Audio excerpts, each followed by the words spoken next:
So we will start theorem 5.13, page number 5.32. Sufficient condition for function to be analytic. So इसकी statement है continuous one valued function f of z is analytic in the domain D if four partial derivatives ux, vx, vy exist continuous and satisfy CR equations at each point in the domain D. क्या दिया हुआ है, ये चारों derivatives function के ux, u Y, we x, we y, ये चारों derivative exist कर रहे हैं, कॉन्टीन्यूअस हैं और सीआर इक्वेशंस को सेटिस्फाई कर रहे हैं. ये सारा पार्ट हमें गिवन है और हमें प्रूव क्या करना है. ये गिवन पार्ट है, प्रूव क्या करना है. जो ये कॉन्टीन्यूअस फंक्शन होगा वो फंक्शन कैसा होना चाहिए, एनालिटिक. ये पार्ट हमें प्रूव करके दिखाना है. तो इसके लिए सबसे पहले हम स्टार्टिंग में वही लिखेंगे जो कंडीशंस गिवन है कि function F of Z single valued है, कॉन्टिन्यूस पार्शियल डेरिवेटिव है, उसके पास U X, U Y, we x, we Y और वो सीआर इक्वेशंस को सेटिस्फाई कर रहा है. That means U X is equal to V Y and U Y is equal to minus V X. जो प्रूव करना है वो ये प्रूव करना है कि फंक्शन कैसा होना चाहिए, एनालिटिक. इसमें हम टेलर्स थ्योरम की हेल्प लेंगे. सबसे पहले हम स्टार्ट यहाँ से करेंगे f of z plus delta z. F of z, जो एफ ऑफ जेड है वो किसके इक्वल होता है, u plus iota v, where u and v are functions of x and y. क्योंकि हम z को लेते हैं x प्लस आयोटा y और डेल्टा z जो होगा वो होगा delta x plus iota delta y. तो z प्लस डेल्टा z जो होगा वो होगा x plus delta x plus iota y plus delta y. तो हमने क्या लिखा है, f of z plus delta z. ये f ऑफ z की वैल्यू है. u प्लस आयोटा वी तो उसमें भी लिखना था, इसमें भी यही लिखा है u प्लस आयोटा वी. अगर अकेला z है तो यहाँ पर z फंक्शन x y का आ जाता है. अब यहाँ पर है z प्लस डेल्टा z, तो z प्लस डेल्टा z जो है वो किस किस का फंक्शन है, x प्लस डेल्टा x का और y प्लस डेल्टा y का. तो यहाँ पर लिखा है, जैसे हमने यहाँ पर लिख रहे हैं x comma Y, z is equal to x plus iota y होता है, मगर u के साथ हम लिखते हैं x कोमा वाई. तो सेम यहाँ पर हम लिखेंगे x plus delta x comma y plus delta y. Similarly v के साथ भी यही टर्म्स लिखेंगे. अब हम यहाँ पर टेलर्स थ्योरम का यूज करेंगे. Taylor's theorem for function of one variable होती है F of X plus H is equal to F of X plus H D F by D X plus H square by 2 factorial second derivative and so on higher derivatives.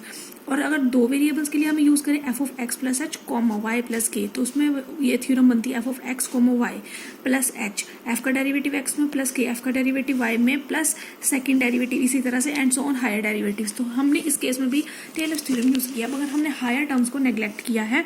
इसमें हमारे पास बनेगा U of X comma Y plus delta X curly U by curly X plus delta Y curly U by curly Y. Higher degree terms को हमने neglect कर दिया है.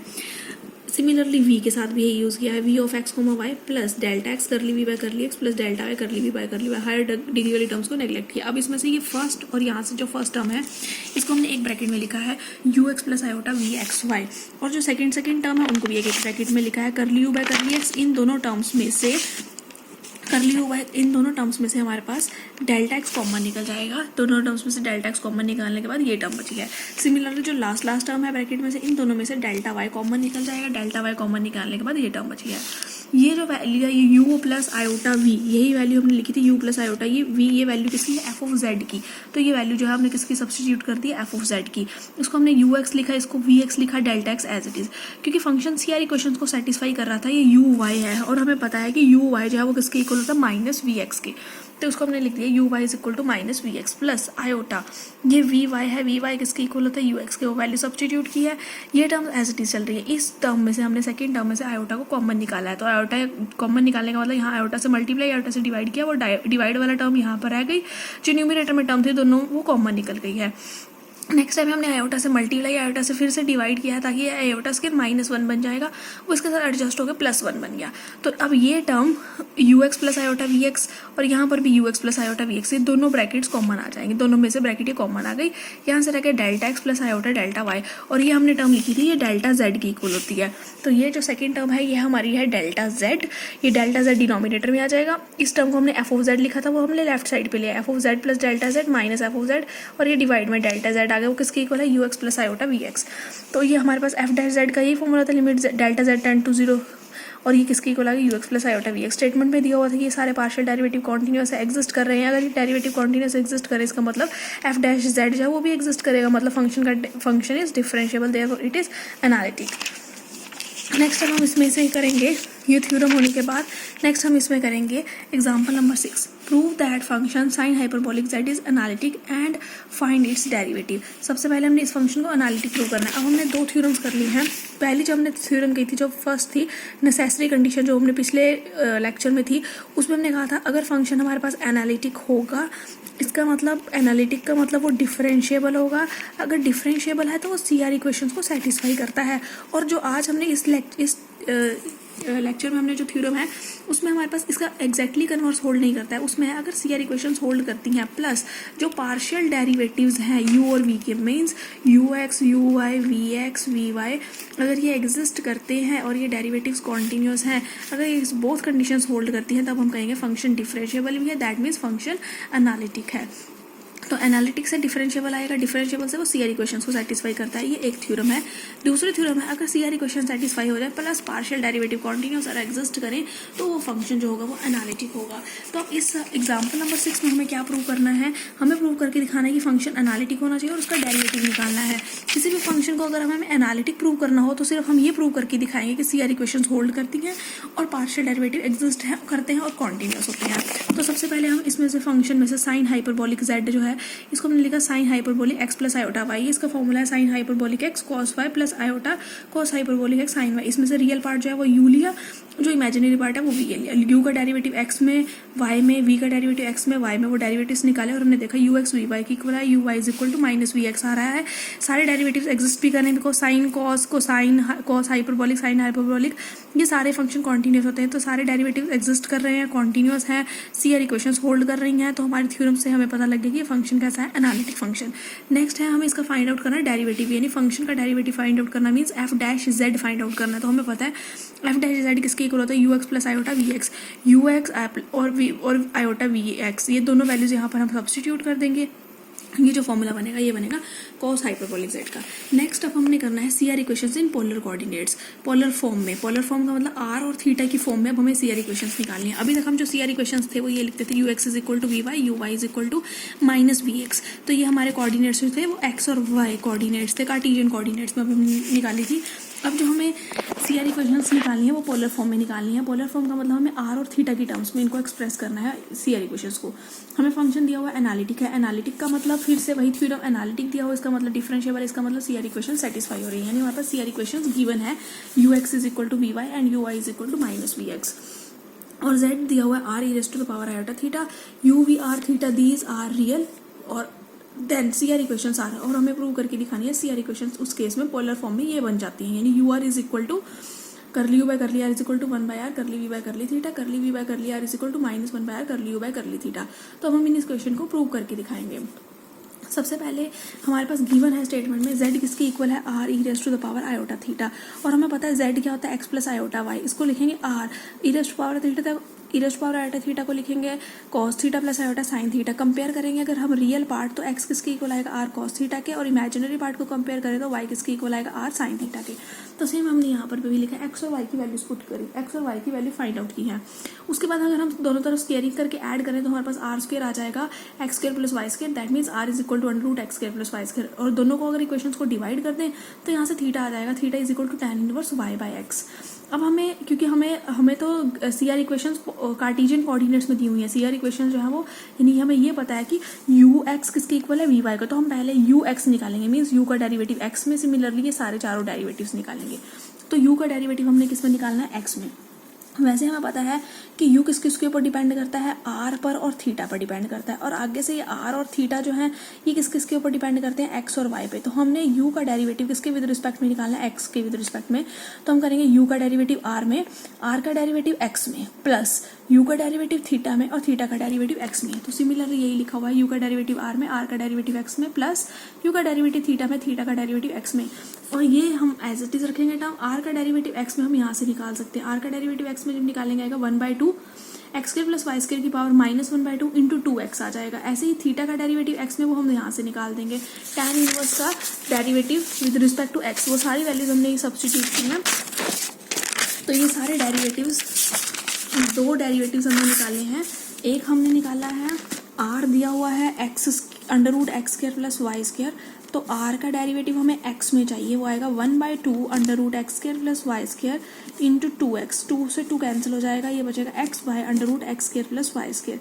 Second हम निकालेंगे थीटा, जो दिया हुआ है theta is equal to tan inverse y by X. Theta का अगर हमें डेरिवेटिव x में चाहिए तो हमें पता है tan इनवर्स x का अगर डेरिवेटिव लिखना होता है 1/1 प्लस एक्स स्क्वायर, तो यहाँ पर आएगा 1/1 plus Y square by X square. Derivative with respect to x चाहिए तो इसका डेरिवेटिव x में अंदर वाली टर्म का करेंगे तो आएगा 1/x। एलसीएम लेंगे इसमें डिनोमिनेटर में x square plus Y square, जो डिनोमिनेटर का है वो टर्म x के न्यूमिनेटर में आ जाएगी, x से x कैंसिल, तो बनेगा x by X square plus Y square. This is derivative of theta with respect to x। तो वैल्यूज हमने यहाँ पर सब्स्टिट्यूट कर देनी, r का डेरिवेटिव x में और थीटा का डेरिवेटिव x में सब्स्टिट्यूट कर देंगे। ये वैल्यू सब्स्टिट्यूट करने के बाद ये फिर से under root X square plus Y square को r पुट किया है, सिमिलरली यहाँ पर X square plus Y square को r स्क्वायर पुट करेंगे, तो ये माइनस कॉमन निकाल दिया, y बाय आर और 1/r ये टर्म आ गई है। जो x बाय आर है वो हमारा कॉस थीटा है, बिकॉज x किसकी इक्वल था, r कॉस थीटा के इक्वल था। ये x is equal to r cos theta, तो x बाय आर जो आएगा वो कॉस थीटा आएगा, सिमिलरली y बाय आर जो आएगा वो किसकी इक्वल आएगा, साइन थीटा के, तो वैल्यूज यहाँ पर सब्स्टिट्यूट कर दिया है। सिमिलरली u का डेरिवेटिव y में निकाला है, v का डेरिवेटिव x में और v का डेरिवेटिव y में निकालना है। ये सारे डेरिवेटिव्स निकालने के बाद फिर हमने CR इक्वेशंस का यूज़ किया कि ux vy के इक्वल है और uy माइनस vx के इक्वल है। तो सबसे पहले यहाँ पर इस इक्वेशन में ux की वैल्यू लेफ्ट हैंड साइड पर पुट की, माइनस करके साथ माइनस vy की ये वैल्यू पुट की है, या vy की वैल्यू पहले पुट कर दी। इसमें यहाँ पर जो ये वैल्यू पुट की है, ये वैल्यू पुट की है करली u बाय करली r कॉस थीटा, इनकी दोनों की वैल्यूज पुट की हैं। करली यू एक्स की जो वैल्यू है इसमें से हमने ये वाली वैल्यू जो पहला वाला पार्ट पुट किया है, और वी वाई की जो वैल्यू है इसमें से, इन दोनों में से पहले इसकी फर्स्ट टर्म और इसकी सेकंड टर्म, इन दोनों में से कॉस थीटा को कॉमन निकाला है। यहाँ से रहेगा curly U by curly R minus 1/r curly V by curly theta, because U X minus V Y is equal to 0 है। सिमिलरली यहाँ से जो साइन थीटा वाली टर्म है और यहाँ से जो साइन थीटा वाली टर्म है, ये टर्म माइनस करा है curly V by curly Y, तो माइनस करा है, इसलिए दोनों में से माइनस कॉमन और साइन थीटा कॉमन और ये टर्म आ जाएगी। सिमिलरली जो ये सेकंड इक्वेशन है, इक्वेशन नंबर 6 तो है वो यहाँ से मिली है, U Y is equal to minus V X. जब इसको लेफ्ट पर लेके आएंगे तो ये U Y plus V X बन जाएगा इज इक्वल टू 0। अब हमने क्या करना है, दोनों की ये फर्स्ट टर्म सेम है, सिर्फ यहाँ कॉस थीटा है और यहाँ पर क्या दिया हुआ है, साइन थीटा। सिमिलरली इन दोनों की दोनों टर्म ब्रैकेट वाली टर्म सेम है, यहाँ साइन थीटा तो यहाँ कॉस थीटा है। तो हम एक एक करके टर्म्स को एलिमिनेट करेंगे। अगर हम इन दोनों को एलिमिनेट करना चाहते हैं कि दोनों की फर्स्ट टर्म एलिमिनेट हो जाए, तो इसको हम साइन थीटा से मल्टीप्लाई कर देंगे, इसको कॉस थीटा से मल्टीप्लाई कर देंगे और उनको सब्ट्रैक्ट कर देंगे। तो यही किया हुआ है इन्होंने, इसको या इस कोई भी एक टर्म को एलिमिनेट कर सकते हैं, चाहे हम इन दोनों को एलिमिनेट करना चाहिए, इन दोनों को भी एलिमिनेट कर सकते हैं। तो अगर हमें इन दोनों को एलिमिनेट करना चाहते हैं तो इसको किससे मल्टीप्लाई कर देंगे, इसको साइन थीटा से मल्टीप्लाई किया है, इसको एलिमिनेट करना है हमने। इसको एलिमिनेट करने के लिए, इस फर्स्ट टर्म को एलिमिनेट करने के लिए, क्योंकि इसके साथ कॉस थीटा है तो इसको मल्टीप्लाई कर दिया साइन थीटा के साथ, और इसके लिए इसके साथ यहाँ साइन थीटा है, इसके कॉस थीटा से मल्टीप्लाई किया है, इसलिए इसको कॉस थीटा से मल्टीप्लाई करके और सब्ट्रैक्ट किया है। जब यहाँ पर साइन थीटा आएगा तो ये साइन स्क्वायर थीटा बन जाएगा, इसको कॉस से multiply cos square theta multiply हो जाएगा। जब इन दोनों इक्वेशन को सब्ट्रैक्ट करेंगे, यहाँ प्लस का साइन माइनस में हो जाएगा, तो ये दोनों माइनस कॉमन निकल जाएंगे, ये दोनों की ये टर्म्स भी कॉमन निकल जाएंगे, sine square theta plus cos square theta 1 बन जाएगा। तो इक्वेशन क्या रह जाएगी, curly V by curly R plus 1/r curly U by curly theta is equal to 0। तो यहाँ से आ गया V R is equal to minus 1/r curly U by curly theta, जो कि हमें प्रूव करके दिखाना था। तो करली वी बाय करली आर जो होगा, करली वी बाय करली आर जो होगा वो किसके इक्वल होगा, minus 1/r curly U by curly theta के इक्वल होगा। सिमिलरली नेक्स्ट टाइम में क्या किया है, अभी जैसे हमने इसको एलिमिनेट किया था, नेक्स्ट टाइम में इनको एलिमिनेट किया है। इनको एलिमिनेट करने के लिए इसको कॉस थीटा से मल्टीप्लाई किया है और इस इक्वेशन को किससे मल्टीप्लाई किया, साइन थीटा से, एक दूसरे के उल्टा जो टर्म दी हुई है उससे मल्टीप्लाई किया है और फिर उनको ऐड किया है। तो हमारे पास आ जाएगा curly U by curly R is equal to 1/r curly V by curly theta, जो कि हमारा फर्स्ट पार्ट था जो हमें प्रूव करना था इस इक्वेशन में। तो इसका प्रूफ कंप्लीट हो जाता है। नेक्स्ट हम स्टार्ट करेंगे एग्जाम्पल नंबर 7। के की वैल्यू निकालनी है, फंक्शन दिया हुआ है और ये फंक्शन एनालिटिक है। हमें पता है कि फंक्शन अगर एनालिटिक होगा तो वो सीआर इक्वेशन को सेटिस्फाई करेगा, बट हम देखें अगर ये फंक्शन आर और थीटा में दिया हुआ है, यानी कि हमें सीआर इक्वेशंस भी जो है वो पोलर फॉर्म में निकालनी होगी। तो सबसे पहले F of Z is equal to U plus iota V रखेंगे। रियल पार्ट यू ये होगा R square cos two theta और इमेजिनरी पार्ट वी होगा आर स्क्वायर साइन के थीटा। और जो हमने सीआर इक्वेशन पोलर फॉर्म में की है उसके according curly U by curly R is equal to 1/r curly V by curly theta होता है और curly V by curly R is equal to minus 1/r curly V by curly theta होता है। यहाँ पर हम यू का derivative are में थीटा में निकालेंगे, बी का डेरिवेटिव आर और थीटा में निकालेंगे और इन इक्वेशंस में सब्स्टिट्यूट कर देंगे। जब इनको सब्स्टिट्यूट करेंगे तब हम देखते हैं यहाँ से आ रहा है 2r is equal to cos 2 theta. अगर कॉस को उसके कोफिशिएंट यहाँ कंपेयर करें, एंगल कंपेयर करें, तो यहाँ से 2 थीटा किसके इक्वल आएगा, k थीटा के। तो यहाँ से k की वैल्यू फाइंड आउट कर ली, k is equal to 2। Next हमें प्रूव करना है analytic function with constant modulus is constant. अगर एक फंक्शन एनालिटिक है, उसका मॉड कांस्टेंट है, फंक्शन का मॉडुलस कांस्टेंट है, तो प्रूव करके दिखाना है कि वो फंक्शन ही कांस्टेंट होगा। सबसे पहले फंक्शन लिया f(z) is equal to u plus iota v, जो कि एनालिटिक फंक्शन है, और इसका मॉड का मतलब f(z) का मैग्नीट्यूड, f(z) का मैग्नीट्यूड रियल पार्ट का स्क्वायर प्लस इमेजिनरी पार्ट का square whole under the root, that means under root u square plus v square, ये कांस्टेंट की इक्वल है। हमने कांस्टेंट c लेट किया है। Squaring both sides u square plus v square is equal to c square. Derivative करा हमने equation number 1 का with respect to x and with respect to y, तो आ जाएगा 2u कर ली u bye curly x plus 2v कर ली v by curly x is equal to constant term का derivative 0। Similarly, और इनमें से 2 common निकाल दिया, राइट हैंड साइड पे जाके वो 0/2 0 बन जाएगा। Similarly derivative with respect to y किया है। नेक्स्ट हमें सीआर इक्वेशन दे रखी थी ux is equal to V Y और uy is equal to minus V X. तो ये सारी इक्वेशन में जहाँ जहाँ पर हमारे पास v था हम उनको चेंज कर देंगे u में। जैसे ये vx है तो vx की हम वैल्यू पुट कर देंगे माइनस uy, तो यहाँ पर जो टर्म आएगी आ जाएगी uy की टर्म में आ जाएगी माइनस v करली u बाय करली y, जो कि ये इक्वेशन नंबर 4 है। नेक्स्ट इसी इक्वेशन नंबर 3 में, इसमें भी ये टर्म तो u वाली एज इट इज रखेंगे, जो ये टर्म v में दे रखी है इसको हम चेंज कर देंगे। ये टर्म है vy और vy किसकी इक्वल है ux, तो ये बन जाएगा करली u बाय करली x। तो इसका यूज करते हुए हमारे पास इक्वेशन नंबर 5 आ गई है। नेक्स्ट हम मल्टीप्लाई करेंगे इक्वेशन, क्योंकि अब हम इनको भी एलिमिनेट करेंगे। जैसे यहाँ पर करली u बाय करली x है, यहाँ पर भी करली u बाय करली x है, बट उसके साथ मल्टीप्लाई में u है, इसके साथ मल्टीप्लाई में v है।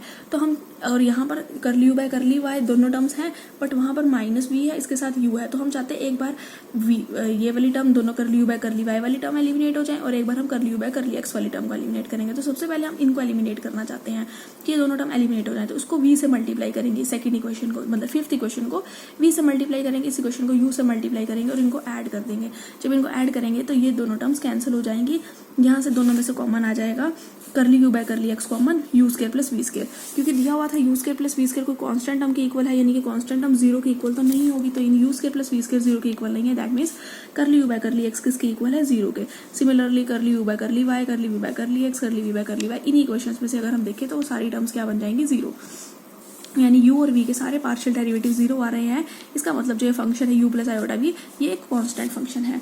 नेक्स्ट अब हम करेंगे डेफिनेशन ऑर्थोगोनल सिस्टम की। अगर हमारे पास दो फैमिलीज दी हुई हैं, एक फैमिली ऑफ कर्व दे रखी है u is equal to c1, एक फैमिली ऑफ कर्व दे रखी है v is equal to c2, इन दोनों फैमिलीज को हम ऑर्थोगोनल कब कहेंगे, अगर ये दोनों फैमिलीज एक दूसरे को इंटरसेक्ट कर रही हैं राइट एंगल पर। They intersect at right angle at each point of their intersection. अगर ये दो फर्स्ट फैमिली है हमारे पास और ये सेकेंड फैमिली है हमारे पास, फर्स्ट फैमिली का भी हर एक मेंबर और सेकेंड फैमिली का भी हर एक मेंबर एक दूसरे को इंटरसेक्ट कर रहे हैं राइट एंगल पर। हर एक मेंबर हर एक के दूसरे मेंबर को इंटरसेक्ट राइट एंगल पर कर रहा हो, तब हम कहेंगे कि वो दोनों फैमिलीज जो हैं वो कैसी फैमिलीज हैं, ऑर्थोगोनल फैमिलीज है, या फिर वो सिस्टम ऑर्थोगोनल सिस्टम है। नेक्स्ट एग्जाम्पल नंबर 8 इसी के बेस है, ऑर्थोगोनल सिस्टम के बेस पर है। F of Z you plus iota भी एक एनालिटिक फंक्शन दिया हुआ है। हमें ये प्रूव करना है, show that u is equal to constant and v is equal to constant form to orthogonal families. अगर u भी कॉन्स्टेंट है v भी कॉन्स्टेंट है तो उनकी फैमिलीज जो होगी ऑर्थोगोनल होंगी। और अभी हमने ऑर्थोगोनल की डेफिनेशन देखी थी, ऑर्थोगोनल तब बनती है अगर दोनों फैमिलीज एक दूसरे के साथ राइट एंगल पर इंटरसेक्ट करें।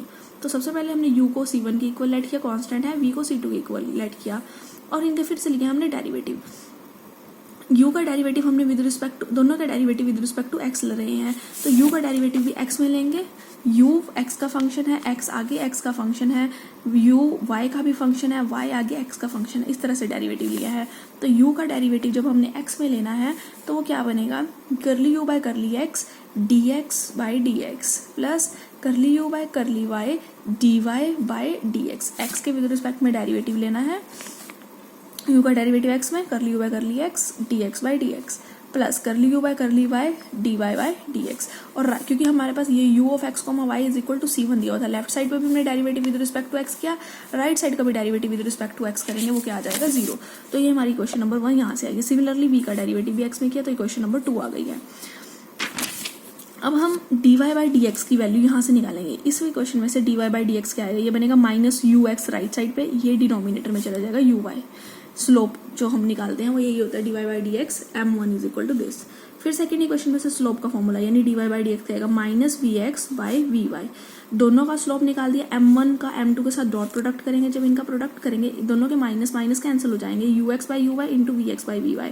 और फिर से हम सी आर इक्वेशंस का यूज करेंगे, हमें पता है कि U X is equal to V Y होता है, तो वी वाई की जगह हमने क्या लिख दिया यू एक्स, और V X is equal to minus U Y है, ये यू एक्स से U X cancel, U Y से यू वाई कैंसिल, -1 आ गया। यानी कि दोनों इक्वेशंस का अगर हमने स्लोप निकाला है, उनका डॉट प्रोडक्ट किया, स्लोप्स का अगर प्रोडक्ट -1 आ जाए तो हमें पता लग जाता है वो सिस्टम जो है वो ऑर्थोगोनल सिस्टम है, यानी वो राइट एंगल पर एक दूसरे को फैमिलीज इंटरसेक्ट करेंगी। तो हमें फंक्शन एनालिटिक दिया हुआ था, हमने देख लिया अगर दो कांस्टेंट फैमिलीज दे रखी हैं तो वो दोनों फैमिलीज कैसी आई हैं, ऑर्थोगोनल।